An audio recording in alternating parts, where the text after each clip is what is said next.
You mentioned Charlie Kirk in the first half. Mm-hmm. He was shot. Oh no! Today. Did he die? He might. Oh wow! Yeah. Oh, that's terrible. How he's a young guy too. Like he's he's millennial, like 30s. Yeah. So he's shot. He's in critical condition. Who shot him? Unclear. And so I just think you don't want to give the Trump administration any more reason to be what they are. So that's one thing that happened. Here's another thing that happened. What? Israel bombed Doha, Qatar.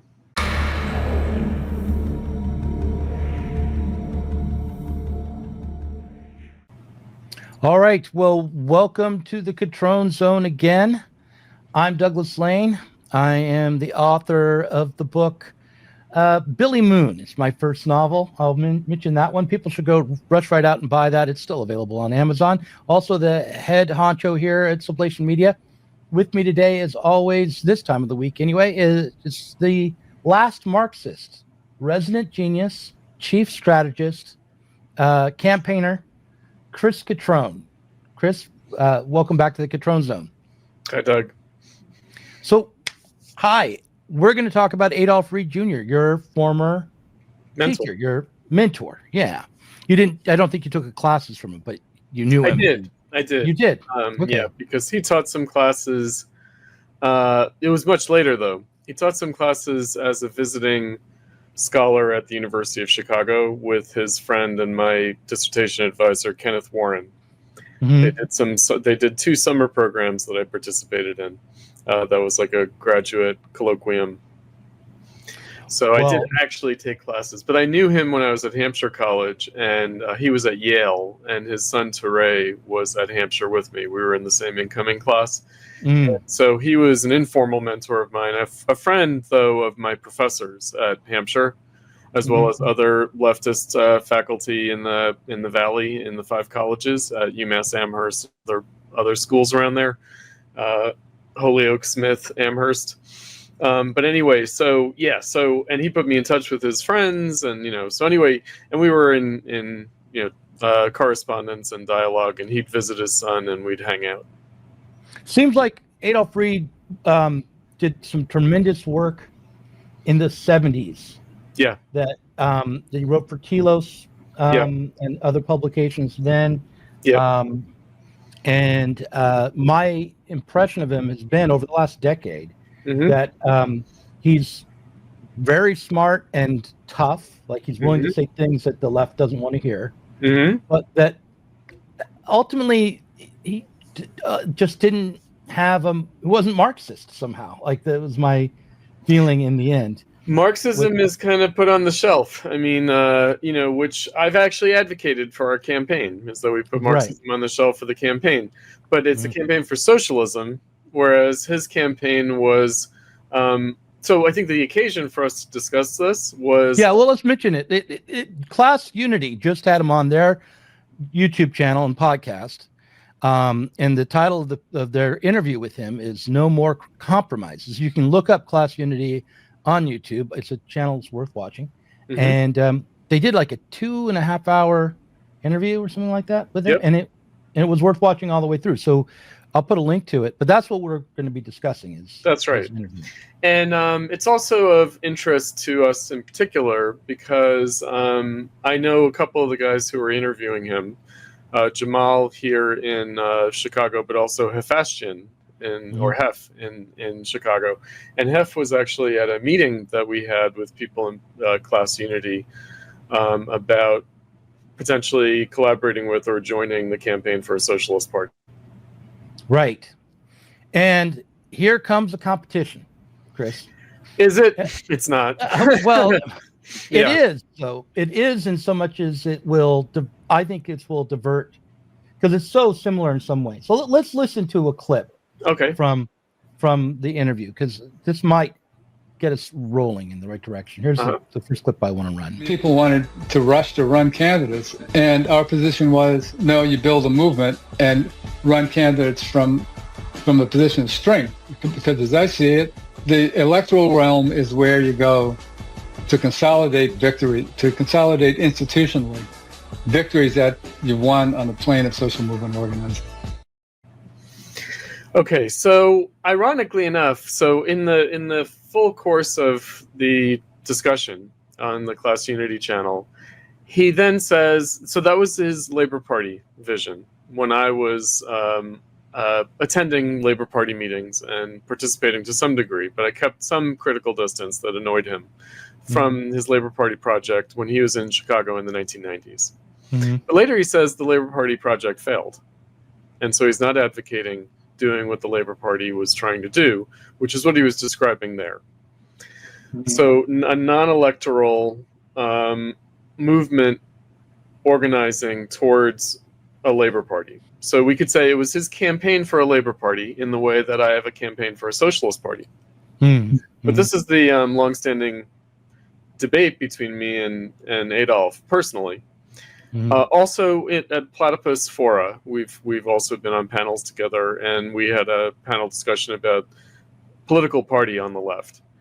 And I've always emphasized that there's no point in trying to start a Labor Party. We should just be doing a Socialist Party. And so he called that kind of ultra left, like Trotskyism or something. And what he was struggling with in the Labor Party were some disaffected Clinton-era labor bureaucrats, and then an assortment of Trotskyists and Maoists. And he was very tolerant, even solicitous of the Maoists, and very hateful towards the Trotskyists, which is ironic because he himself, Adolph, had been a Trotskyist. He was a member of the Socialist Workers' Party, the historic Trotskyist organization in the United States in the late 60s. And that's where he really got his start as a kind of activist organizer. And I'll just say a couple of more things about this. His father, who he quotes a couple of times, was a kind of an old leftist and would say famously, he put it in the video, they included it, say what you want about Stalin, but... right, meaning apologetic for Stalin. And, even to the point, Adolph's hostility to Trotskyism, he's very anti-Stalinist, he is. Yeah. At least nominally. But nonetheless, he says, maybe the Stalinists were right about one thing, namely Trotsky.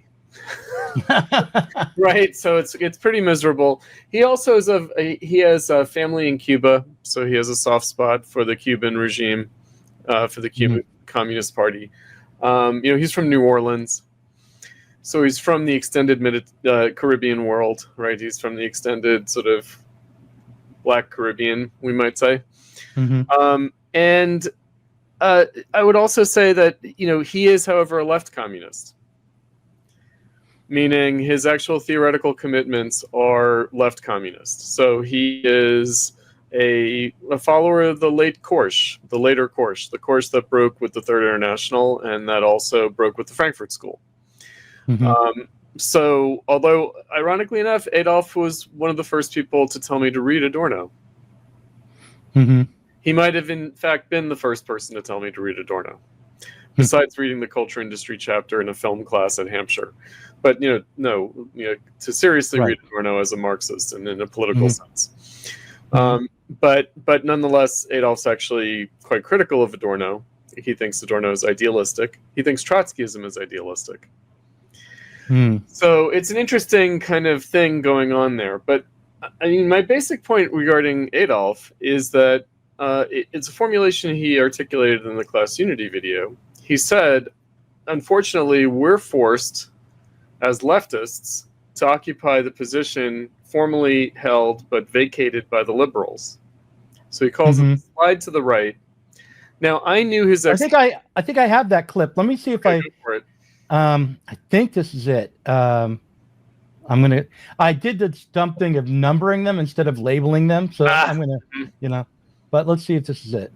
Oh, but I also have a shameless plug, which is that I want to underscore that Bernie's platform in 2016 and 2020 was pretty much the Labor Party's platform for the totality of his existence. All right. So, and I feel good about that. I'm not complaining, right? I worked for Bernie both both times. And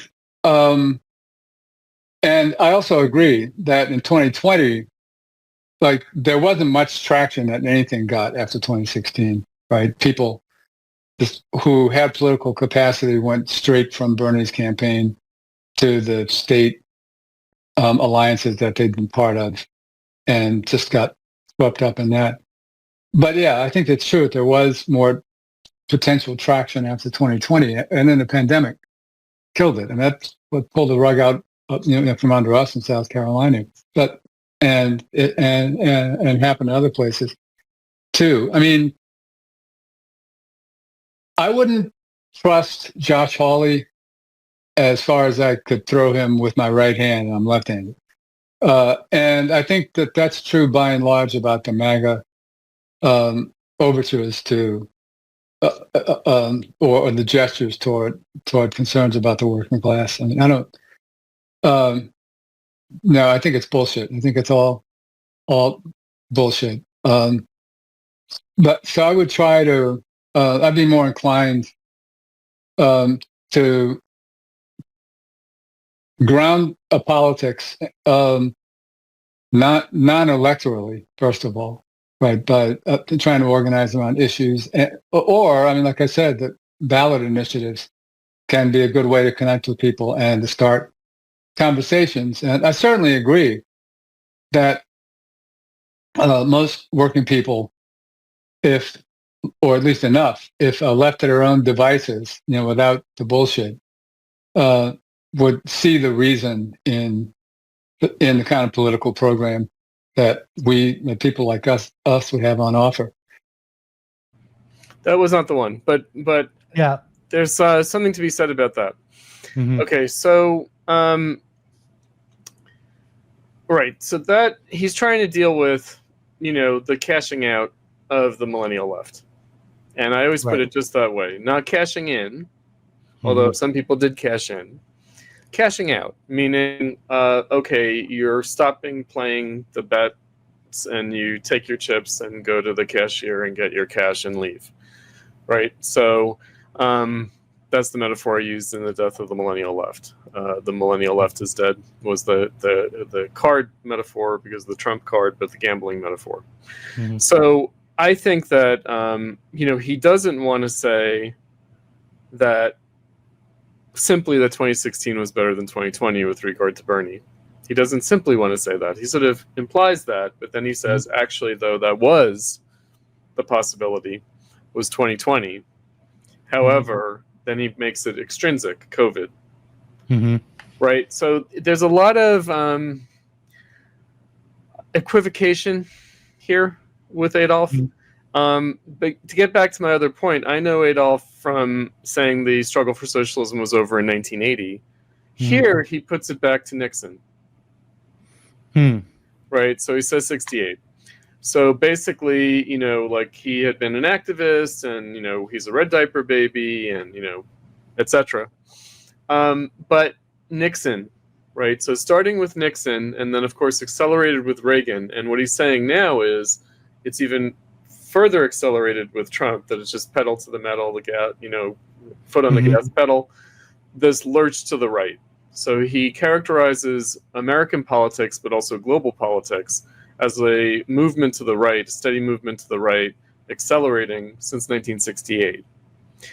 And that therefore, that movement to the right drags the liberals into a conservative. So basically the conservatives become ultra-right fascists, the liberals become conservatives, and the leftists are forced to be the liberals. And, and what he means by that is really policy. I mean, what's interesting about the whole thing, No More Compromises, is that the whole thing is an argument for compromise. So it's ironically titled, but in fact, the whole argument is for compromise. It's for saying we have to be the upholders of a progressive liberal capitalism. Right. I mean, that is what I noticed all along, is that a lot of it hinges on not running candidates, but running ballot initiatives instead.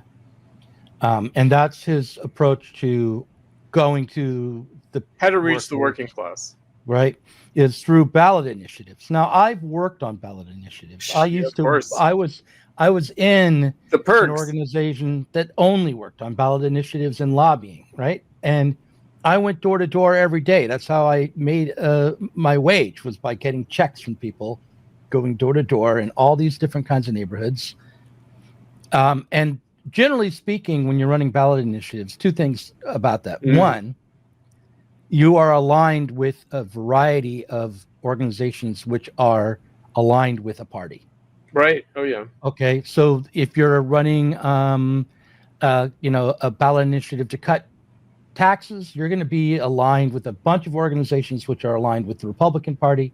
If you're running an environmental bill or something for workers or something along those lines, you're aligned with a bunch of organizations that are aligned with the Democratic Party. And it's about canvassing, right? So in other words, it's kind of like, I don't know why ballot initiatives are particularly good, but it's like a reason to knock on people's door. And and where do you go? You don't go everywhere. You go to the neighborhoods where they can write checks. Right. So he was talking more about, like, less about that, and I mean that's the perks, but more about, like, voting, right? And it's tricky. But what I'd also say, so you say, parties. Okay, so usually just the Democratic Party, but sometimes the Green Party. And up until and through 2000, Adolph was definitely a third party candidate kind of guy. Meaning he was very much against the Jesse Jackson campaign. He was critical of Mondale and Dukakis. He, of course, was very much against Bill Clinton. And, that's why the Labor Party got started as it did in the 90s. And so he was, of course, opposed to Bill Clinton's re-election in 1996. And then in 2000, he called for voting for Nader for the Green Party. And then afterwards, he regretted it because he believes that it contributed to George W. Bush's victory. And so ever since then, he's been anti-third party, anti-Green Party. So, and he famously said that he preferred Hillary Clinton over Obama. And then also he supported voting for Hillary despite Bernie. Right. So when really? Well, no, he voted for Bernie in the primaries, of course. He called for voting for Bernie in the primaries, but in the election, he was deathly afraid, and he was very irritated with me for my "Why Not Trump," because he knew that this was not pro-Trump. He knew that this was a kind of "fuck you, Democrats," and it was intersecting the kind of "look at what they did to Bernie," right? And he was deathly afraid that the Bernie campaign, it's like a guilty conscience on his part. Deathly afraid that by boosting Bernie the way he did, he generated disappointment that would cause people to not vote in the election, not to vote for Trump, but to not vote, and that would cost the Democrats the election. And so, so this steady move to the right has also affected Adolph, is the bottom line, right? He himself has been doing this. And every time it's like, oh, well, that's because it's accelerating, right? So Nixon is one thing, but then Reagan is much worse. And now Trump is far beyond how bad Reagan was. I think that he was horrified at George W. Bush, but I think that George W. Bush didn't scare people during the 2000 election. Like, he was definitely demonized after the election and in the context of the war on terror and especially the Iraq war. But I think in the 2000 election, he was seen as kind of anodyne, meaning he was the son of George Herbert Walker Bush, who was somehow seen as more moderate than Reagan. Right, I don't understand that. I mean, it makes some sense. I mean, because, Reagan was more militant and George Herbert Walker Bush was more old school Republican Party, who had condemned Reaganomics, etc. And George W. Bush might have been a little scary because he had his drug problems, and that caused him to seek help, and he converted to evangelical Christianity instead of Anglicanism.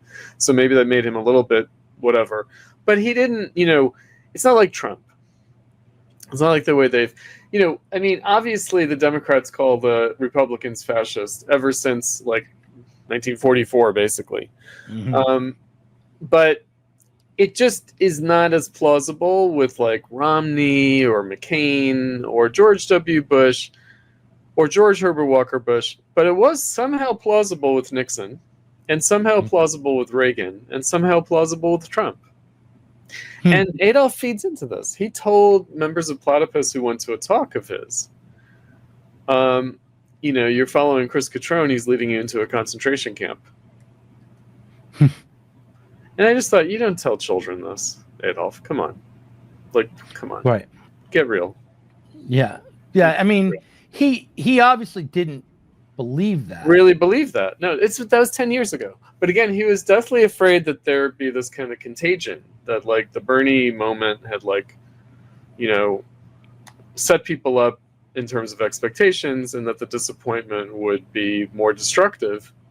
It's one of his arguments against Obama in 2008. One of his arguments about Obama is that if Obama were to be the candidate and lose the election, it would be more destructive than if he had never been the candidate. And in some ways, even his primary run was destructive because it generated hope that was bound to be disappointed, and that would be more destructive for the left. Yeah. I mean, I just think you can't read the tea leaves like this. Electoralism, give me a break.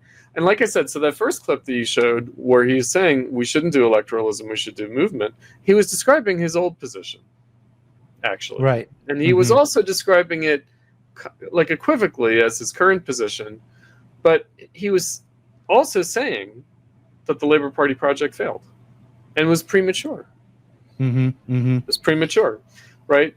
Which perhaps it was. In other words, I'm sure he wished that he could have done it with the millennials, because doing it in the 90s was kind of pointless. It was with aging boomers and Gen Xers who were pretty worthless. And so the millennials seemed to be better troops, to mobilize. However, right now, still there's a kind of he knows that there's a downturn now. He knows that the moment is past. Like I said, he extended it to 2020, but he knows that now it's past.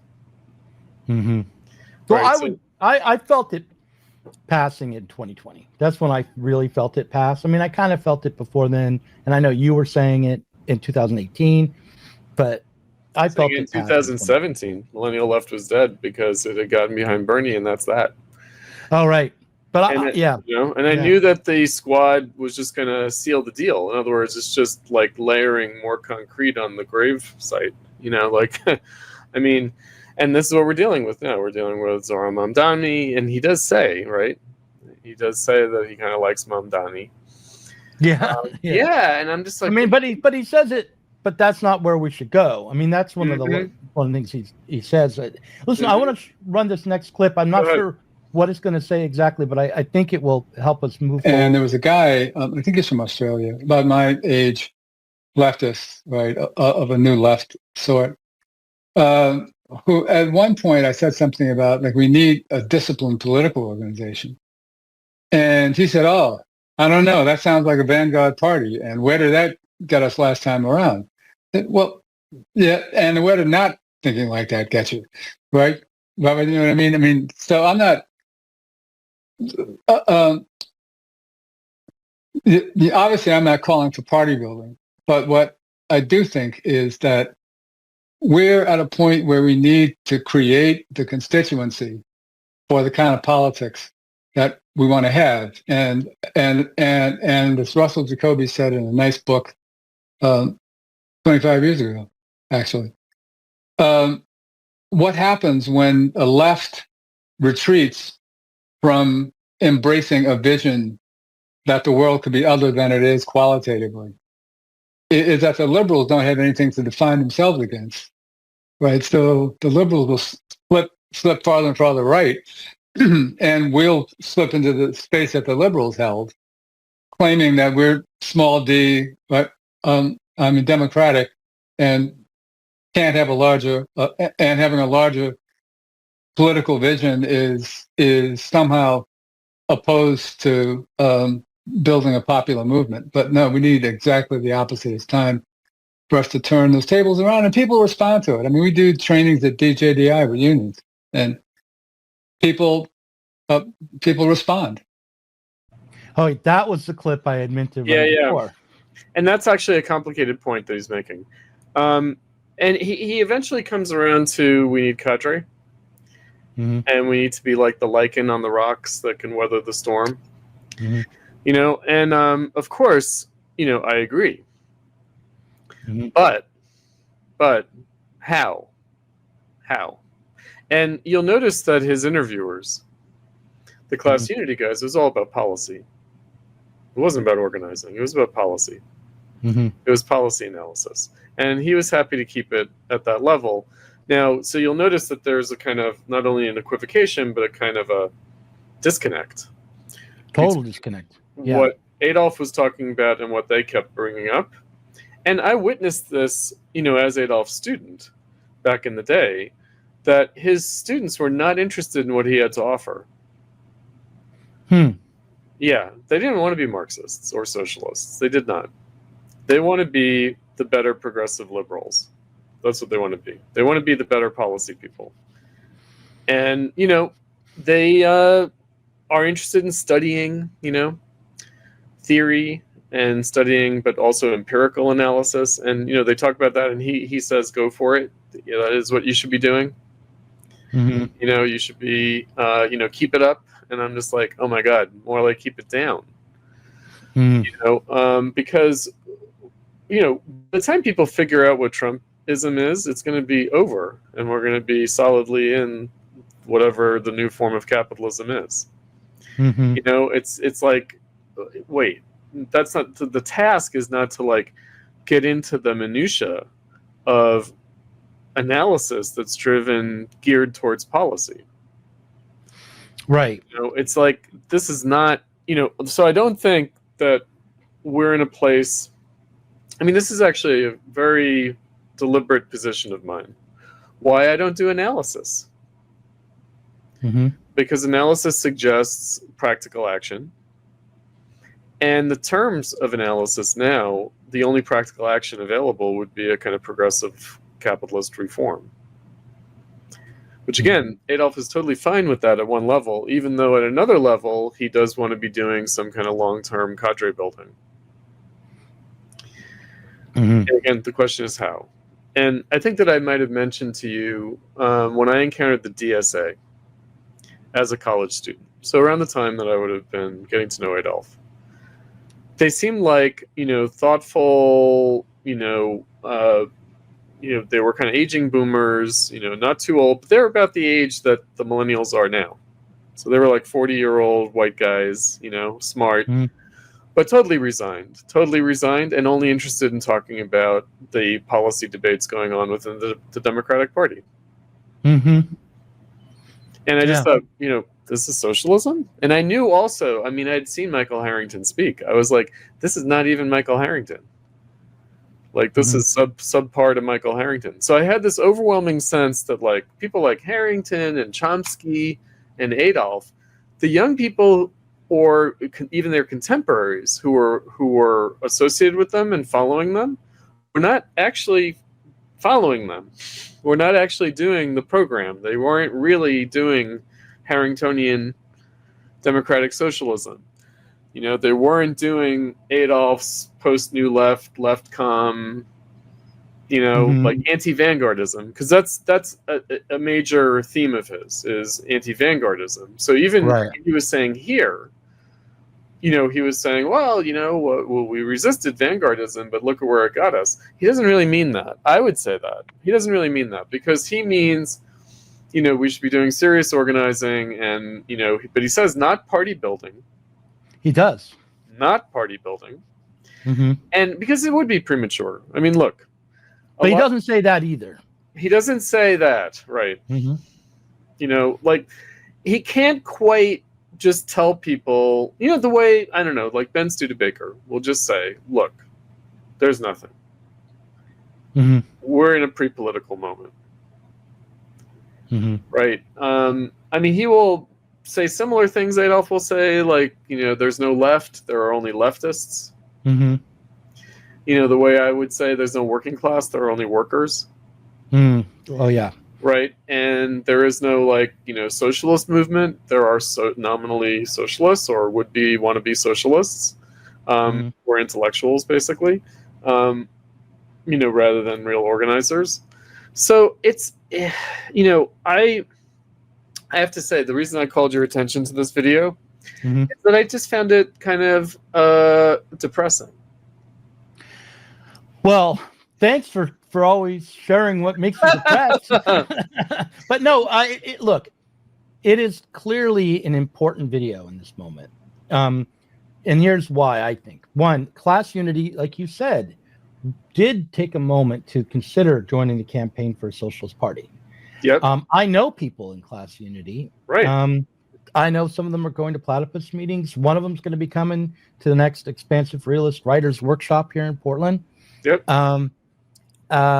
They are splitting out of the DSA. They were dissatisfied with the DSA. They have an opportunity to think past where they were now. They don't have an opportunity to join something that's already existing that's past where they were. They would have to help build something new. Yeah. But they do have the opportunity to do so, and they have the Right. experience that they need to be able to do so. Right. And they walked away from the Campaign for a Socialist Party, and I'm not quite sure why. Because they know that it wouldn't be this policy discussion. Yeah, but why are so? What? That's so. It's such boring bullshit. These policy discussions. I don't understand. This is what they think they can do as intellectuals. I mean, you would think also. I mean, we know we've been talking about this, Doug. The kind of post-millennial left has all sorts of debris, and one field of debris is Class Unity, and maybe Chapo Trap House type people. Another field of debris is the Zizekian left, right? And I kind of feel like they can. I think philosophy is boring.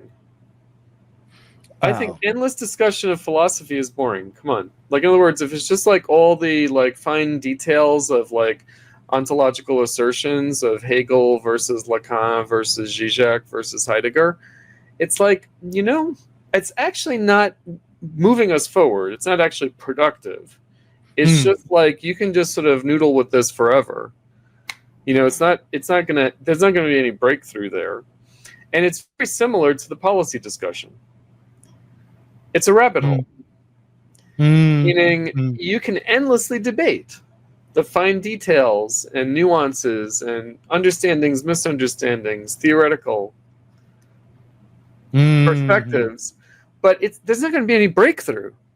There's no breakthrough. I'm just going to say that, look, the way somebody who loves basketball and not football would say that black basketball is good. I'm going to say that about philosophy, but I'm not going to defend it beyond that. Like, I'll just say, like, I enjoy it. I learned it. There's something. I teach it, and I enjoy teaching it, and I enjoy having dialogue with students about it because they're learning it. And they do bring things to light that make me think about things in new and different ways. And if I were a more responsible academic, I would take those things that come up in class and I'd write academic articles about them. About the fine details of Kant's third critique, which is what I'm in the midst of teaching now. Right. And the students really do. They're very smart. They key into things. They get it, and then they have questions.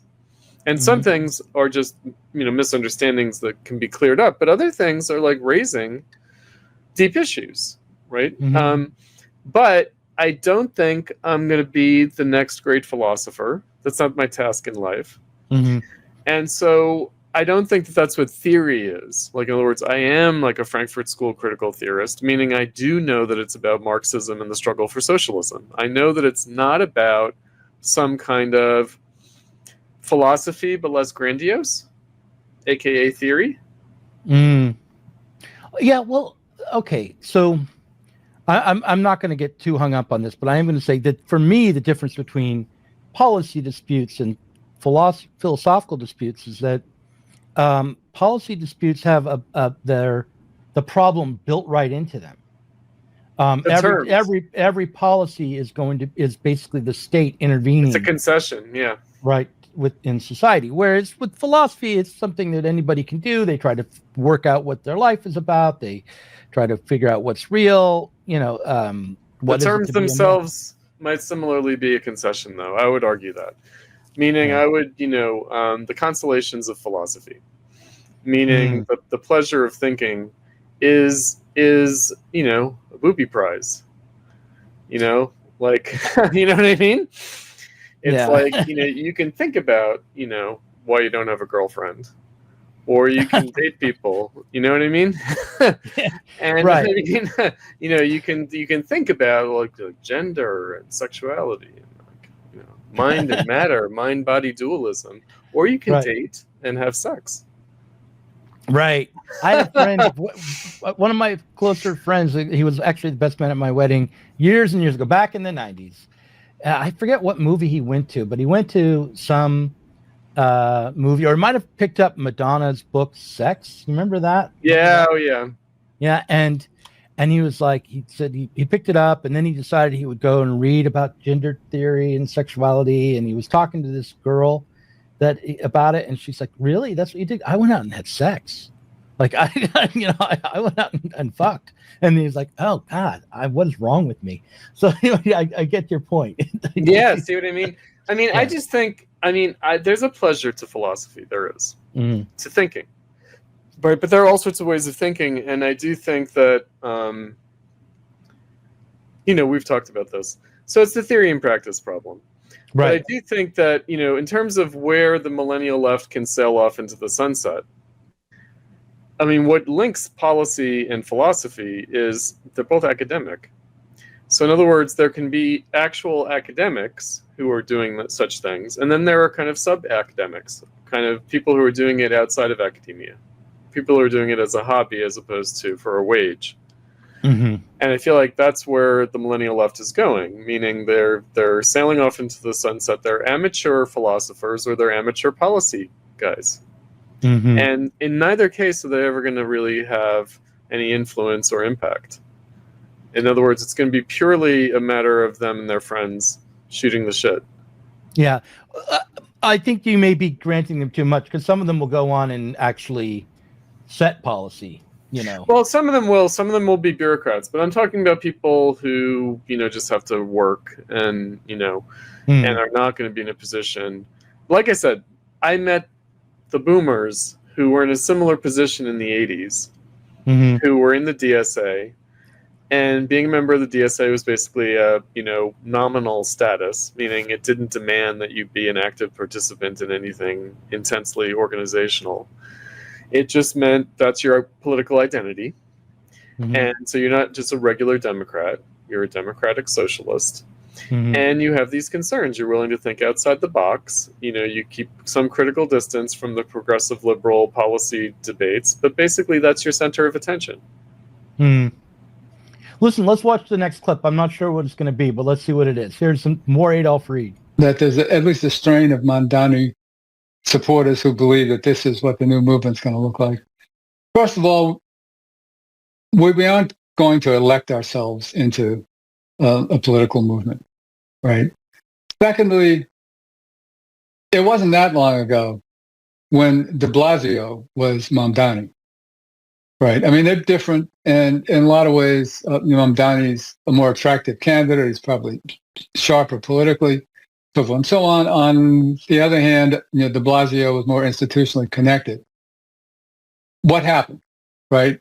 Wall Street closed ranks against him.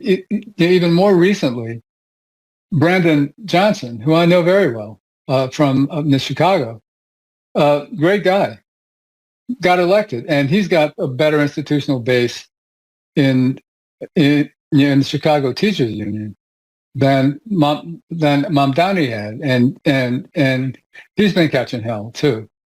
So it's frustrating, right? I wrote a piece a long time ago in response to a couple of jerk-offs, in which I began talking about the cargo cult, right? Phenomenon, and how much the left, or what called itself the left, is taken up with that, right? Claiming just over the horizon, out to sea. You can't quite see it yet, but I can sense the outline of a ship that's coming in, bringing a magical cargo. And this is what we've been doing since. Yeah, I'm almost inclined to say they now, but what people who occupy the cultural space that the left would occupy in the U.S. if there were one have been doing this since Jesse Jackson in 1984. What if? And so I don't know. I mean, like I said, I would vote for Mamdani. It's going to be interesting to see how it turns out. But that's like the opposite of the way to build a movement. It's funny how people never bring up David Dinkins, who really was a DSA person, and he was actually mayor. I think he was in one term though, and then he was replaced by Giuliani. So he doesn't want to tell us that, which is that Trump wants Mamdani to be mayor because it's the only hope for the Republicans in New York City. Right. If it's Cuomo, if it's Eric Adams, then the Democrats keep a lock on it. If it's Mamdani, then the Republicans have a chance in New York City. Right? And so, he ignores that. I mean, I know Brandon Johnson as well from here in Chicago. And Brandon Johnson, yes, nice guy. Fine. However, the racial demagoguery is out of control. It's out of control. He says that Trump is intimidated intellectually by black men. Why not just say intimidated sexually by black men? That's what you really need to say. That's really more honest and might be true. It may not be true though, Doug, because I think that Trump likes black guys because he's actually not sexually intimidated by them. Well, maybe he's sexually intimidated by them, but in a way that turns them on. Turns them on. That's right. And that can also be true for intellectually too. But I just feel like, why even go there? What's the point? Especially when the significance of the 2024 election was black men voting for Trump. I know, right? In Chicago, right? And so it's like, wait, man, like really? Like Brandon Johnson, you're not going to acknowledge that your constituency in Chicago turned appreciably towards Trump? Listen, I want to bring up something that is troubling me, though, and this is maybe my inner Democrat. I'm not exactly sure, but I went on Twitter today and for a little bit, and yesterday for an hour or so, and I was inundated with a story. I forget even where it happened, but there was a black man who killed a white Ukrainian. Oh, in North Carolina and Charlotte. Yeah. Right. And it's being exploited mercilessly by the right. Yes, it is the it's horrible that we have video racism. footage of all this stuff. No, I know. It's really disturbing to see. And I saw the original footage stopped right before the stabbing happened, right? And then they've released further footage. And all of it. And I saw. Yep. Now I've seen it, and it's horrible. It's even more disturbing because she doesn't realize she's been stabbed, but meanwhile she's bleeding to death. So she's just in shock. Right. She's sitting there, and you think, oh, maybe she's all right. No, she's dying. Yeah, but she doesn't even realize it. It's very sad. It's awful, and no one helps her. You think no one helps her. No one helps her. No, I think that no one realized what happened. Right. They don't really realize what happened, right? So she got up and then was bleeding all over the place and then collapsed. So I think by the time people realized how severe it was over. And also, he just did it like spontaneously. There was no lead up, and then he walked away. And so, because people on the right are like, "Oh, how come no one intervened?" There was no opportunity to intervene. I mean, what's really horrifying about it? There was no opportunity. If someone had seen what had happened. And I don't know, put a towel on her neck or tried to stop it. No, probably carotid artery. No, she's gone. Yeah, you can't save someone like that. Yeah, it's terrible. It's a horrible story. But the point is, it's being made hay out of in a way that that really brings home how we are manipulated by spectacular images. And especially the right.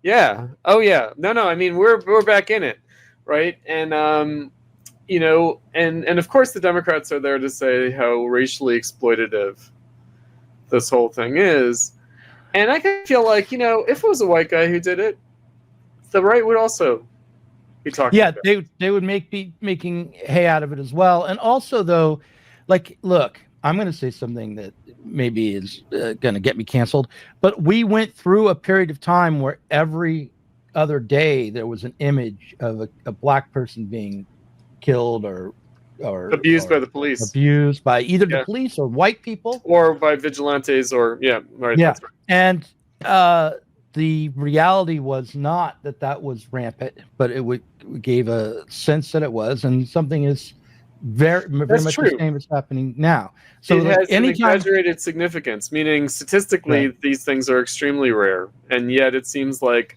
it's somehow symbolic of like reality in America. Right. Yeah. And it's just not. Right. You know, no, it's not. And all of it is not. The fact that he was schizophrenic does not mean that schizophrenics are such an outsized threat. I don't know, though, Doug. I was riding the bus a couple of summers ago home from work in the evening, and so I was riding with other people who were on the evening commute, you know, after teaching at the Art Institute, and, you know, kind of maybe homeless, you know, but clearly mentally ill person got on. And he walked to the back of the bus where, you know, I was sitting with a bunch of other people, and he said, "I'm going to kill you all."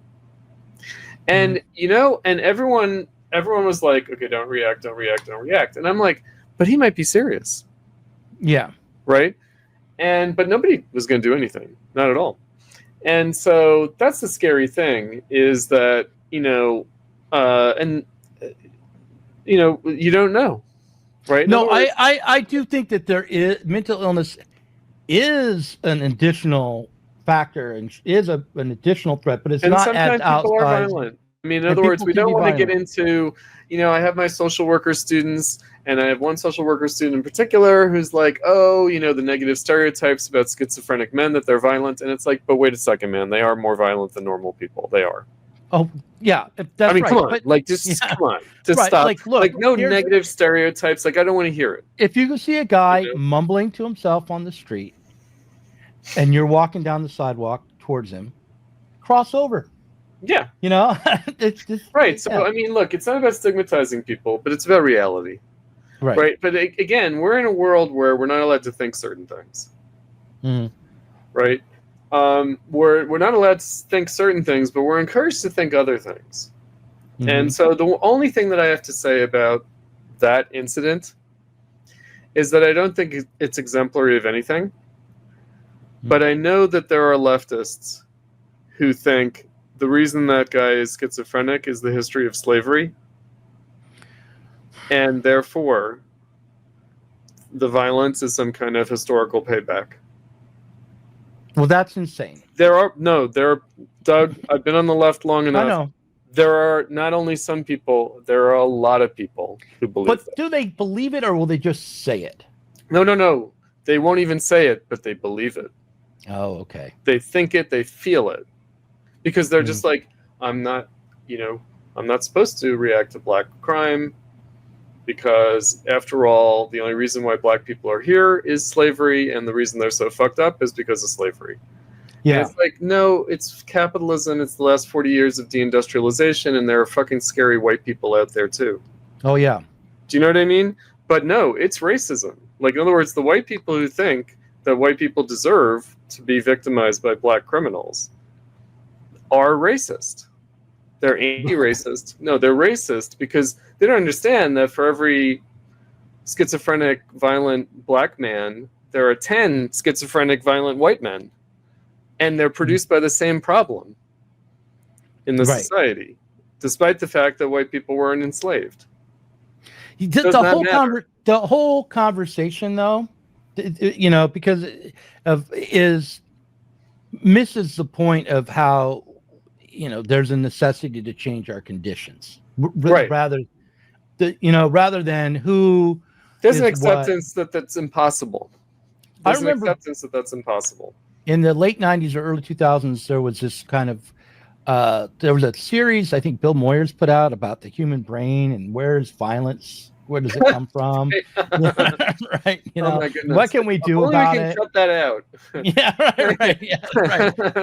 And it's just like the that's violence is in my little toenail. That's the mentality behind all of this. It's like, oh, there's nothing wrong in society when this shit happens. It's about something in the human condition. That it's epigenetics, Doug. It's it's epigenetics. It's the trauma of slavery has been passed on generationally. It's like that's been passed on generationally because of fucked up families. I mean, you know, like abuse and this kind of thing, which also poverty breeds. And, you know, so again, No, they don't. They don't believe they can change it, so they have to resign themselves to it. And in the meantime, we're not allowed to think certain things and feel certain things, let alone express them. Right, and this is the thing I'm really wanting to drive home. Is like socialists ought not to be involved in this that kind of thing stuff, no. Right? Right. And I have actually tweeted a couple of things about this, but I have tried to tweet it like, hey, why don't we try to be honest about both sides? Like, I tweeted something to Charlie Kirk and Brianna Joy Gray, who were talking to each other. Of course they were talking to each other, but then I'm now talking to both of them. So what am I doing? But in any case, this is poison. All of this is just poison. It's awful. And I feel very badly for the woman who was killed. It particularly after I saw that after she had been stabbed, she was sitting there looking terrified and didn't know she was dying. That is horrible. I don't know why that's so bad. Yeah, it's horrifying at an existential level. Probably it didn't involve too much suffering on her part. She probably blacked out pretty quickly. Right. Yeah, it's horrifying. You know what it is? It's narcissism. It's my narcissism. Yeah. I imagine myself in her place, and what if I'm dying right now and I don't even know it, and this precarity of life? That's what that is. So no, and it's I mean, but notice that the Trump administration people have they're trying to bring the death penalty against this guy, and it's like, wait, he has a psychiatric defense. There's no way you're getting the death penalty. I think they're charging him with terrorism, Doug. Oh my God. And it's like, okay, it's terrorism because it's on a camera on mass transit. So they're charging him because the feds really don't have any jurisdiction except it's on mass transit, and that gives them jurisdiction. And then they're throwing the book at him, and I'm like, how gratuitous is that? Do you know what does that accomplish? Oh, we need to send a message that this is unacceptable because all these liberal judges let him out. He has a long criminal record and blah blah blah, and it's like. You know what I mean? More likely failed by the mental health system. Yeah, I mean, right. More likely. Right. But we're not. You and I aren't going to solve whatever the right. In other words, problem. Mental health system. It's the capitalists. If the capitalists are going to drive us crazy, then they should better fund the mental health system. Yeah, I suppose. Yeah. I'm going to be very militant about my anti-welfare statism, meaning the welfare state's not our concern. It's their concern. Right. They have to clean up their own mess. Don't ask me to pay taxes for it. There's something about this story, and I'm actually sorry I brought it up in a way, because it's something about it. It's seductive. It brings people. It is seductive in an evil way. In a very evil way. Yeah. Right. So let's see what this. Talk about if it bleeds, it leads. Yeah. Right. This is. I hope I haven't run this one already. Let's see what it is. But I was more as frightened as I've been. As I had ever been politically up to that point. When shortly after the Republicans took over Congress in 1994, I happened to pass across a press conference with Newt Gingrich, Dick Armey, Archer, Bob Livingston, Tom DeLay, a couple others of them, openly boasting about how they wanted to take the country back to the 1920s, literally. And I just had a flash saying, well, oh yeah, well, when you took off the uniforms, a lot of the National Socialist German Workers' Party was second-rate academics and Heidegger, haberdashers, shopkeepers, the equivalent of car dealers and dentists and osteopaths, and that's kind of where the right is at this point. Yeah, look, Adolph's doing a bit of demagogy. I know. Yeah. Well enough. He is, because they want to take the country back to the 20s. They wanted to take it back before the New Deal. Yes. Right. It was hardcore neoliberalism. They didn't want to bring back lynchings. No. It's not. But I don't think he doesn't say that. He does not. But he does bring up the Nazis. Yes. Right, but okay, I heard this, I didn't think that he was saying they wanted to bring back lynchings. I heard him saying there is a sector in society, these small business owners and these the fail sons of society, the people who are pretty bourgeois second run rate, amok. right? The second-rate academics.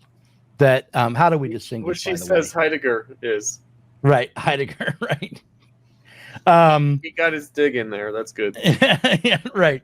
I mean, okay, I'll grant him that. No, Jaspers was probably a better academic than Heidegger was. Heidegger might have been a better philosopher, but that doesn't make you a better academic. Right. Oh, yeah, right. Also, like being an academic, a first-rate academic, what is that? Well, first-rate academic might mean that you have some self-respect and are not going to throw in for some crackpot political pseudo-radicalism. Okay. All right. Fair enough. Or it might mean Whereas that if you're a frustrated academic, you might feel the appeal of like radicalism. Oh, okay. Yeah, right. Yeah. Right. I got it reversed there for a second. I misheard you. Yeah. But anyhow, what bothered me about it was most of all the kind of repetition of the Jacobin line, which around like the trucker convoy. Yes. They're not really the working class. These aren't real workers. They're I don't know what Adolph would say about the truck drivers. I think that he'd be better on the truck drivers than your standard progressives. Yeah. I think that he would be better because he'd realize, no, he was like haberdashers and osteopaths and dentists, like solidly business owners or independent professionals who earn real money. Like he knows truck drivers are like hyper exploited. You know, like he knows, right, that's he knows true. that. You know, but I mean, that was just desperate on the part of like, I mean, look, it's the left populism, right populism, and I think that Adolph, the way he squares that circle, is to say that there's no such thing as right populism, and I think he does talk about populism here in this discussion, and so he insists on the fact that populism is left wing and that anti-populism is right wing, and so he would say, you know, that there isn't any right-wing populism because when you scratch the surface, it isn't that populist after all. Right? I mean, what he can't... I think that he wants to really dismiss the working class vote for Trump. And I think that's an internal debate on the left. So he doesn't want to be one of the leftists who says, oh, see, the working class votes for Trump or the working class voted for Reagan. He doesn't want to concede that point. And I don't think you have to concede anything to admit it. Right. Right? You could just say it's just not significant. You know, what he wants to say instead is something like a Noam Chomsky, which is that if people were free and I think he said it in one of the clips you showed, if they were free and clear of the bullshit, most working class people would support our program. It's like, no, they wouldn't. Right. No, they wouldn't. Like, just, you know, but then he contradicts himself because he says, well, of course, we have to build a movement. And, you know, in other words, if people already agreed, then you wouldn't have to build a movement. And then you could elect your way in. Right? Except for the fact that, oh, you know, I don't know what, you know, then we wouldn't be able to defend Allende from the Pinochet coup if we don't have enough numbers or something. I mean, why do we need a movement? He never says that. Whereas I'm all about that, meaning you have to actually change conditions on the ground. Now, that's part of Adolph giving up the struggle for socialism. Because he really does think the social wage, he really does think like higher wages, higher benefits for people, like a higher social wage is more conducive to civil society organizing. People will be, you know, less precarious, less fearful, less vulnerable. That sounds plausible. It does. However, it ignores the fact that the real socialist movement was built under horrible conditions of precarity and exploitation. People working 6-7 day weeks and working 12, 14-hour days. And yet they organized the socialist parties that almost actually took power under those conditions. Right? And so it's not about, are you working 35 hours versus 40 hours?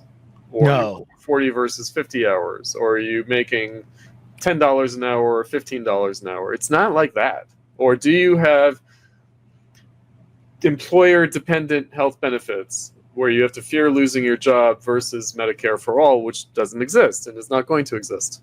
I have news for people. It's not going to exist. Mm-hmm. Because the only reason it would ever exist is if someone like Trump said it's a bottom line thing, it would be cheaper to do it this way. Right. And that was his position. And then he looked at it closely and was like, actually, it's cheaper to do it this way because all these people in rural America and the South just die like flies. And, you know, you don't want to offer healthcare. Like, the United States isn't in Norway. The United States isn't Denmark. It's this huge, sprawling country. You know, and you certainly don't want to open the Pandora's box of giving healthcare to immigrants. Right. You certainly don't do that. A lot of money is spent at the very end of people's lives with palliative care. But in any case,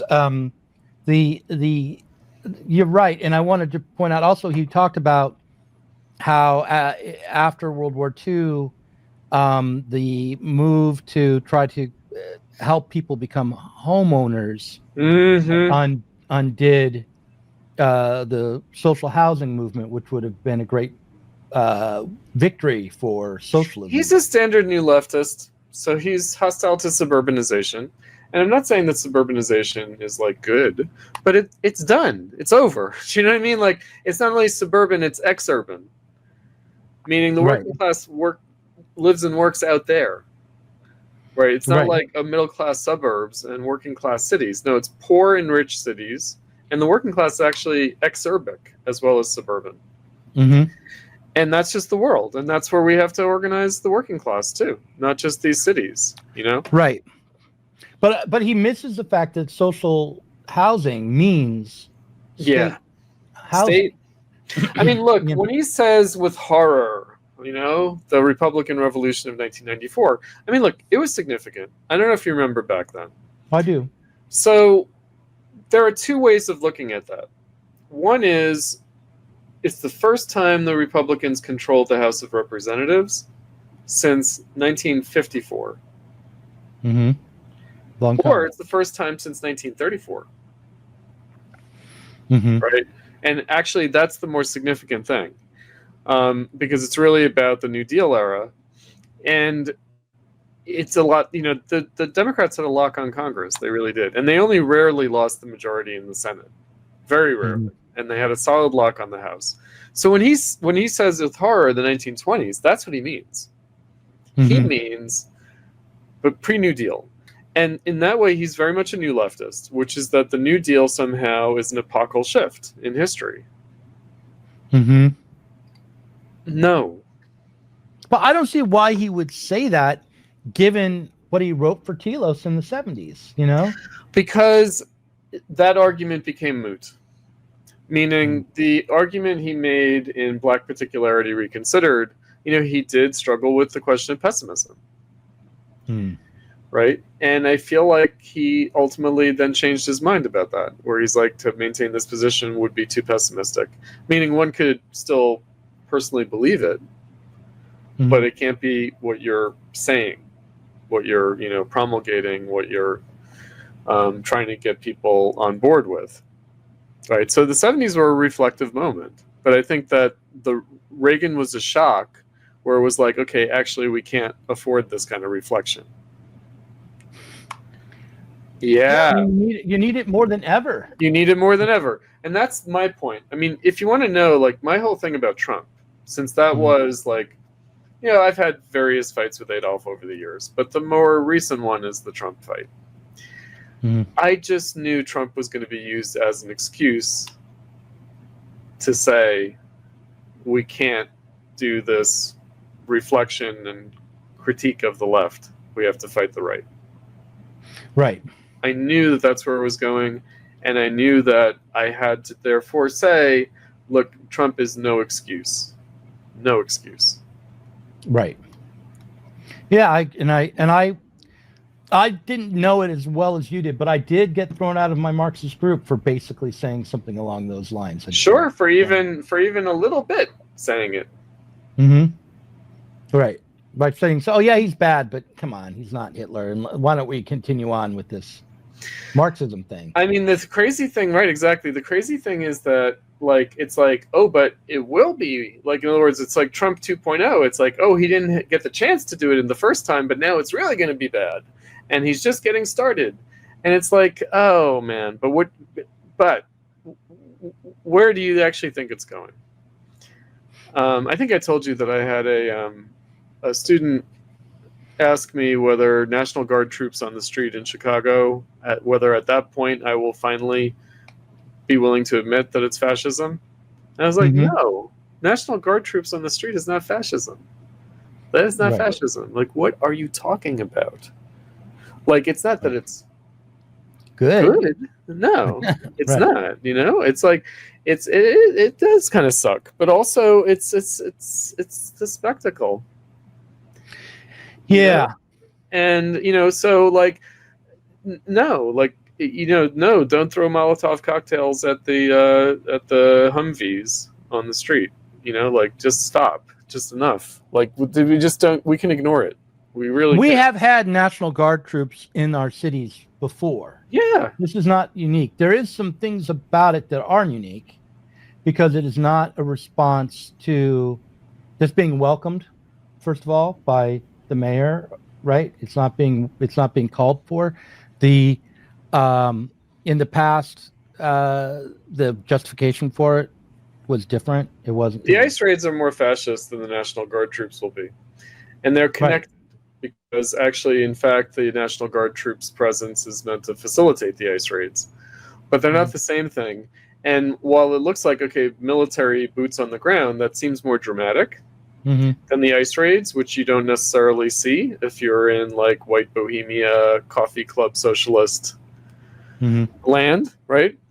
But no, that the ice raids are more fascistic than National Guard troops on the street.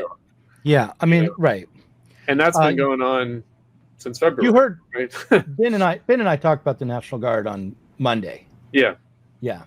So, it does trouble me. I don't like it when people with big guns are walking around. I went to the DMV and had to go really early in the morning, so wouldn't spend my whole day there. So I showed up at 5:45 in the morning, and it opened at 8. And so I ended up sitting there with this woman who was also there at that time, and she was talking about all of her theories about the world, and how there might be mermaids and all this.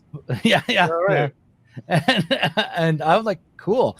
But I've written stories about mermaids, so yeah, I'm into it. But then she started talking about how she saw in Atlanta, I forget where it was, but she went to a city, got off the plane. There were troops with big guns in the airport, and it scared her, and she thought Trump was bringing fascism to America. And I said, the thing about that is, when the guns are that big, they're not really there to be used. Those guns, that's not the right context. Pistols are more fascist than rifles. Yeah, pistols, maybe a shotgun, they might really open up on you. But these huge giant guns what are they going to use those for? Taking out tanks or something? That's there just as theater. That's a theatrical presence of force, is what that is. And she's like, oh yeah, you're right. But the thing is, spending that amount of time there with her, I connected because she was chattering away all her conspiracy theories, and I'm like, every other one, I'm like, yeah, that's right. Yep, that's right. Right. But there's this way in which she was trying to make sense of society and had her own theories, and they were wrong sometimes, but also right in a way, because the truth is we've had a military occupation of this country, or a police state, for probably since you and I were born in some ways. Oh, post-60s. Yeah. Post-60s. Yeah, I mean, of course that's what people think of. They think of Kent State. Mm-hmm. It wasn't National Guard. It was active military who gunned people down in LA in the LA riots. Mm-hmm. It wasn't National Guard. It was the 82nd Airborne. Mm. That was George Herbert Walker Bush. And that wasn't fascism. No, of course not. I thought it was. I'm sure you did. I was an Adornian Spartacist, so there's no way that I would have said that it was fascism because, I would have been like, I don't know, I would have had some scientific criteria for like, right. It has to be this, that, and the other thing. That was one of the things that propelled me out of the left was the LA riots and the fact that the left called them not riots but a rebellion. And I'm just like, no, there are riots. Riots are riots. It's not, I get it, poor people and there's popular anger and whatnot, but it's a riot. It's not a rebellion because it's not political like that. Right. It just isn't political. But this is the real legacy of the 60s, is that everything is political and therefore nothing is political. Right. I want to run one more clip of Adolph, and then we can wrap speaking it up. Of political, Adolph, my political science teacher.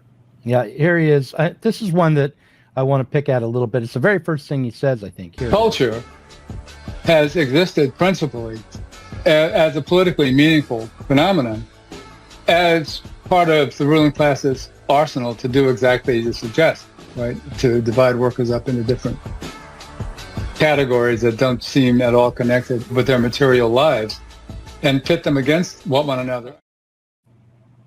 So this is what I feel like Sublation is up against in terms of because our project is kind of cultural, right? It's sure.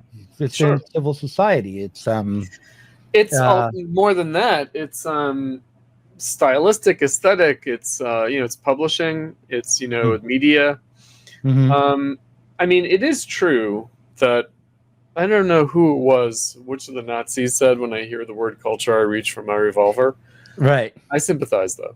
When I hear the word culture, I reach for my revolver. And actually, I think Adolf has said that as well. I'm probably transmitting something that I heard from Adolf, like an ironic statement by him. Because, as soon as people bring up culture, it's for no good purpose. Meaning it's usually to deflect political things into a kind of depoliticizing realm. And therefore the status quo. Right. So I'm very much against cultural politics, but we're in an anti-cultural politics mood. Like the Class Unity guys are very anti-cultural politics, but at the same time, I think they are intimidated by what is undoubtedly a cultural division between themselves and the working class. Right. Well, also I feel on the one hand, like I'm against cultural politics too, because I think Adolph Reed is right that the culture, Terence McKenna used to say, culture is not your friend. It programming you to accept a life. Cult. Yeah. Culture. Yeah. That you shouldn't accept, that you shouldn't accept these boundaries around your own imagination and so forth and so on. So art is the enemy of culture. Culture is the enemy of art. Right. Okay. Then if we can make that distinction, then I'm down. But with being anti-culture, but it does seem to me, on the other hand, that we do want to cultivate a kind of openness in the culture. We want to have a cultural effect, I suppose. It depends on what one thinks the culture is. Right. Meaning there's the political culture, but maybe that's not deeply penetrating the working class. In which case, the working class is just imbibing pop culture, and pop culture is not political, really. It's kind of pseudo-political. I guess everything, like I said, everything is political now, which means nothing is. And maybe in the recent era, everything is politicized in a way that actually depoliticizes everything. So the reason that I balk also at an art level, being an art teacher myself and also an artist, is that I think that literally, like an early member of Platypus thought that the typeface you use is political. It's a political choice. Because he was a graphic designer and he was a leftist. And so therefore, of course, every graphic design decision you make. I almost want to defend that. Of course you want to defend it, Doug. No. You know what I mean? No, stop. Really stop. Right? Because it wasn't avant-gardism. It was more about inherent meaning. Oh, No, I just think it's So I important. doubt that you would agree with it. No, I don't really agree with that, but I do think it's important to think through how different fonts were even produced and what they're intended. What the aesthetic effect is. I mean, that's Yeah. why I prefer like some, neutral, because I kind of feel like you don't want to like try to attract people, nor do you want to turn people off stylistically. Oh, right. Yeah, right. I mean, style. All these terms, like there's style. There's a choice. There are choices to be made, for real, right? I just think that again, people in our world, like the left is a subculture, Bohemia subculture. People give a lot of importance to speech codes. It's like the way you talk, the words you use, right? You say this instead of that, because if you say the wrong thing, then you are like using the language of the enemy. You're doing the enemy's bidding propagandistically. And, but people have taken it to the point of the kind of imagery you use or the font face you use or whatever, that somehow that's doing. Oh, yeah, no, I mean okay. I just think that like the fact that Helvetica became very popular for a while was significant in some way and should have been thought about. Like, what were the forces at work that made Helvetica seem like the voice of authority for a while? We would see all these signs. I watched a documentary about the font Helvetica. Felt, smart. No, it is interesting. I mean, the thing that we have to deal with, though, and just be aware of, is that kitsch is democratic. Capitalism is democratic, meaning the prevailing capitalist aesthetic, the prevailing capitalist style at any given moment in history is going to be very democratic.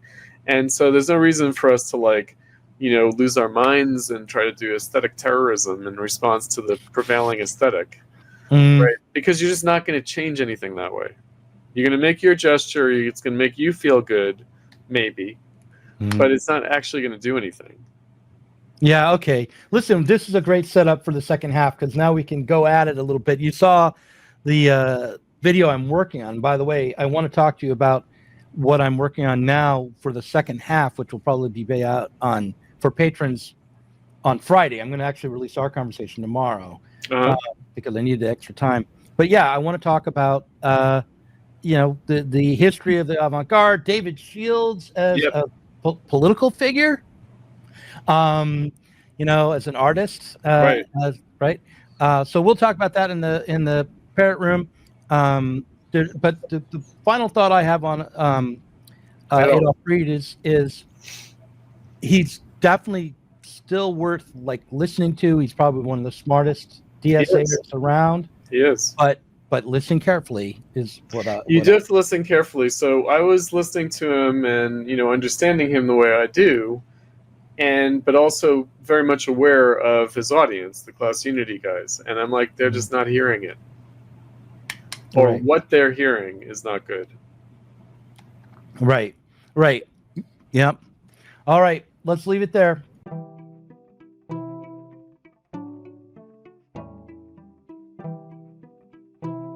If you enjoyed this conversation, please do consider supporting us on Patreon.